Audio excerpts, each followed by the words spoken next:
So Blood Bank, right? Books for blood, books for classrooms, and now Blood Bank. All very confusing, but this was a project that I guess was another editor. He worked for Nightscape Press for a while, and he had done Okay. a horror anthology years ago called Horror for Good. And I think it had won a Stoker. This was, I want to say 2012. His name was Marc Ciccarone. Okay. And I've known the guys since then, 2012. We were at conventions together because we had already been a company, right, since 2009. Yeah. And then just last year, he reached out and said, "Hey, would you like to do one of these charitable anthologies? You guys are already doing this kind of stuff all the time." I had never thought about doing a single anthology just for charity because and I don't want this to come across the wrong way, but some of them almost seem, I mean, you mentioned earlier, like a flash in the pan. It almost seems like an attention getter. You do this thing, you do it once, and it's a big bang, but there's really nothing else behind it afterwards. Now, I don't know if that's true, but that was my perception of them. Right. So I never wanted to do them. I was like, no, this is my lifestyle. I am perpetually hope through dark fiction. This is what we do. So our books program goes on all year round for the blood drive. And then the books for classrooms is every quarter. Like, this is something we'll forever do.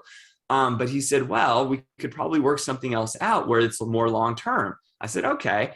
And we got about this idea to launch Blood Bank, which is an anthology that for the next 5 years, the proceeds will be split between two charities. So Marc Ciccarone picked Hagar's House. Marc lives in New Orleans. And so Hagar's House is a organization that helps displaced families, whether that be from some kind of domestic, it could be a domestic displacement from a natural disaster like the flooding, or it could be something from maybe like domestic violence. They can't stay at a house. They're going through tough times. It helps with that. So he picked that one. Joseph and I, we picked Read Better, Be Better, which is Arizona-based, which is where I am. Yeah. An Arizona-based anthology organization that promotes childhood literacy. And so it's been really awesome because since they're local, we've connected with them. Like, we know them. They're excited to be a part of it. They've given like bookmarks as part of our, perks for the Indiegogo and now what we've got on the website. So we're really working with them. And then every quarter, just like we would pay our authors royalties, we're going to split the royalties to the two charities for the next 5 years. So even if people don't grab some of the Indiegogo perks now, I know everyone's going through tough times. We've been talking about gas prices rising.